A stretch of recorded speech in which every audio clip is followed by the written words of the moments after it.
Hello everybody, Nick from Airsoft Pros here, and today we're going to be taking a look at the G&G TR16 MBR in 308.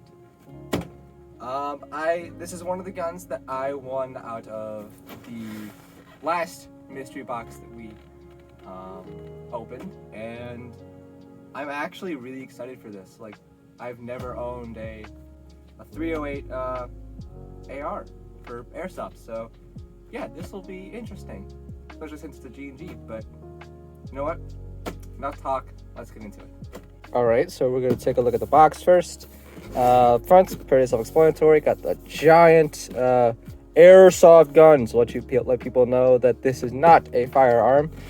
I got a holographic picture of the gun itself, as is standard on most G&G boxes. On the back, there's a bunch of stuff. You got something about the G&G logo, about the company itself, corporate colors, I guess, everywhere they ship to, and internals and stuff. This thing has a MOSFET inside of it, apparently. On ETU, we got a burst control feature. That's dope. But yeah, this looks proprietary as hell. But you know what? I'm all for it. Put this box over. You can actually open it so you can take a look at what's inside. And we got the monster itself. I'm gonna look at these first. We have a warranty card. We have this. It's a catalog of all of G&G's different guns. We got like pistols here. We got some rifles in here. A lot of rifles in here. A lot of M4s. Few M14s, Type 64, some AKs, and they just keep on coming. Oh boy. G&G makes a lot of stuff. I'm just gonna say that. Makes a lot of stuff. There's a shooting competition thing. So I mean, that's cool, I guess. You know what? I'm not even gonna bother with that. Then we got manual. Tells us how to work the gun. So that's pretty dope. Got our 308 magazine. It's got the extended follower, so it will feed every BB, and the gun will stop shooting once the mag is empty, and that follower shoots back up. So push back in there. And we got some fake rounds in there too, so that's pretty cool. Gun out. Got your jamming rod. We got this really old school speed loader. So that's neat. And we've got the gun. It says it was tested on that date. Shoots around 390 to 400. I don't know what BBs they use to chrono that, but I'm guessing it was on .2s. This was an e-bike open box item, by the way. But yeah, we got the gun out. Let's get into this. Alright everyone, now that we have everything moved out of the way, we can take a closer look at this rifle. So I guess to start things off, I'll talk about the magazine a little bit.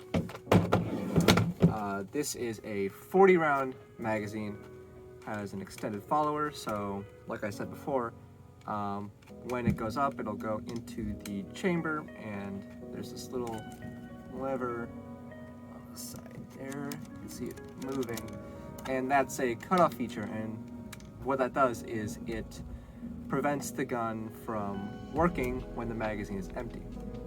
I've also noticed that while the follower's out, you can't put the mag in, it won't lock it. So to put the mag back in, you do have to like reset it a bit, and then you can have an empty mag inside the gun. Some other things include a functioning bolt catch that is ambidextrous. One thing I did notice is that the stock is extremely wobbly. I think the screw on the inside of the buffer tube is a little loose, so I will have to tighten that down. That'll be fun. I'll need a really long screwdriver for that. It has two fire modes. We got safe, semi, full. Doesn't go all the way around, which, I mean, it's fine, I guess. It's a shorter distance, so I'm more used to it being full length, so semi is all the way down. But I mean, I can deal with it. You got your front sight right there, just flip it up. Rear sight right here, flip it up. The rear sight is adjustable for elevation, and I believe this is adjustable for windage.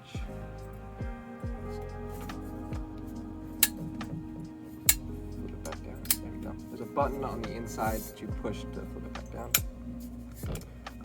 The handguard is all metal. The body is polymer, and yeah, this thing is a monster, to be honest. You got two sling points on both sides. You got a QD sling point in the stock right there, and yeah. So I don't know what this is wired for, but I'll have to figure that out. It doesn't tell me how to take the stock off, though. It tells me how to take the butt plate off. And to do that, I'm going to need, refer to the manual for this.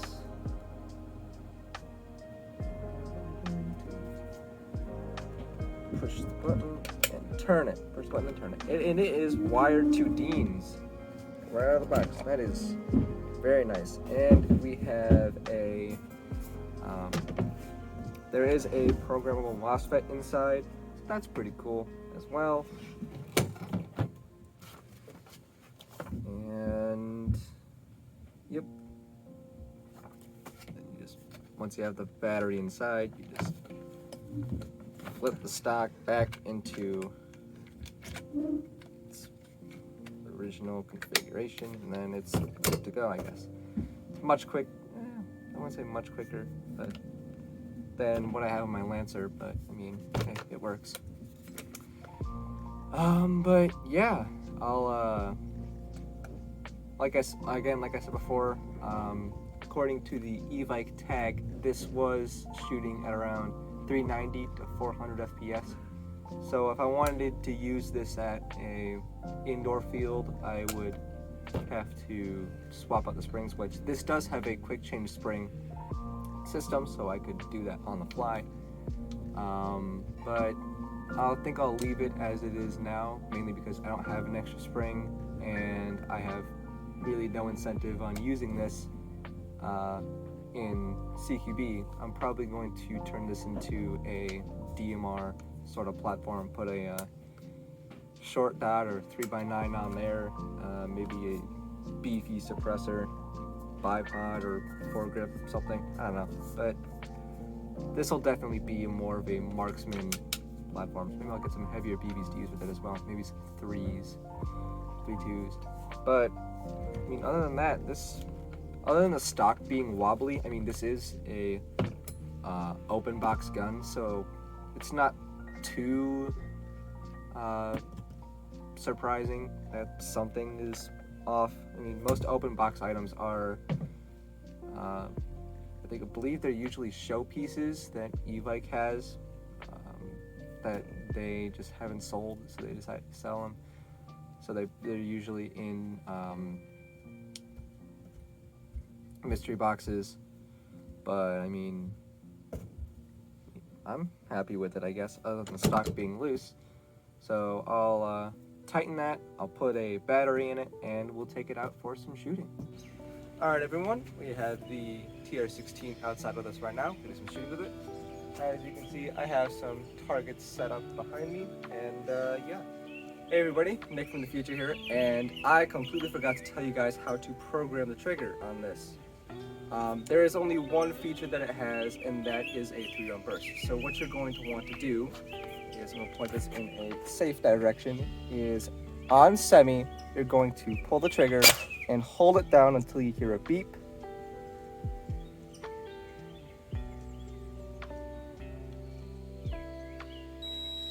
There's your beep. Now it should be a 3-round burst. To change it back, you're just going to do the exact same thing. Wait till you hear a beep.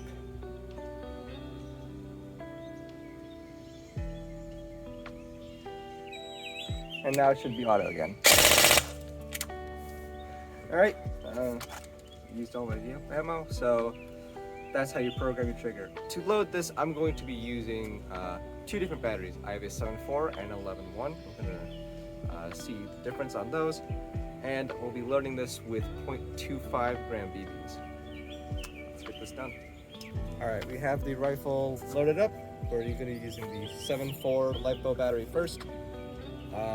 This gun is wired to Dean's, if I didn't make that clear already. But if you use Tamiya, you can get a Dean's to Tamiya adapter, and I'm sure it will work fine. Alright, here we go.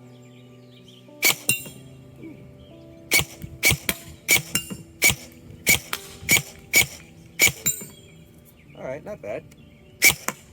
Let's see how well I can feather this on 7.4.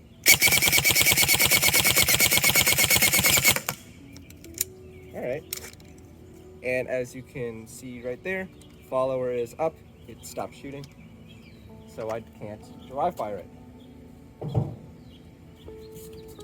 Gonna load this, gonna set the targets back up, load this up one more time, give it some full auto love.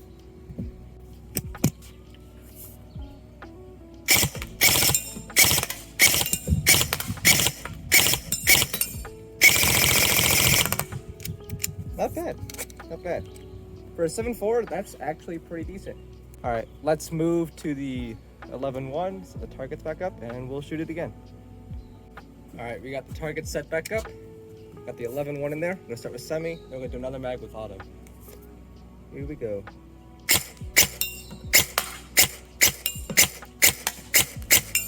All right, let's see how well I can feather this with the 11.1.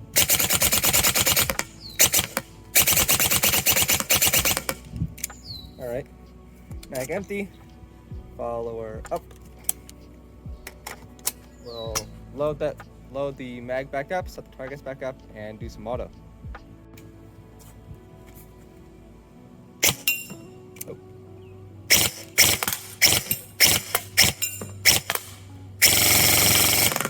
Oh, that's so nice. All right, mag's empty. The 11.1, it rips. The 11.1 rips. All right, everyone. Now that we got the shooting done and over with, I'm going to go over my final thoughts on this gun. And to put it simply, I love this thing. It shoots nice, feels nice, and this is one of G&G's higher end guns. I believe this retails for over $400 on ebike.com. There will be a link in the description if you want to check that out. But I mean, yeah, this thing looks and runs phenomenally. I love the cutoff feature. I think it's very interesting, it's unique. I would like to dry fire it. The only way you can actually do that is to the only way to do it is to push down on that little lever right there, and then you can manipulate it. There's no battery in here right now, so it's not going to shoot even if I wanted it to. But I just love this gun. The only real problems I had with it were the stock being too loose. It was a really easy fix to tighten back down, just take the stock off, take a screwdriver down there, and re-screw the screw inside. The castle nut is fake, it does nothing, which is unfortunate. But yeah, maybe I'll put some attachments on it. This will become a DMR build for me, maybe a short dot, suppressor, bipod, I don't know. I'll figure that out as I go, but this is an amazing gun. I love it. This is awesome. All right, because I like you guys, and you've watched this far, I'm going to include a short shooting compilation, kind of like how US Airsoft does his, because I just think they're neat, and this gun definitely deserves it. So I hope you guys enjoyed the video. If you did, please leave a like, comment, and subscribe.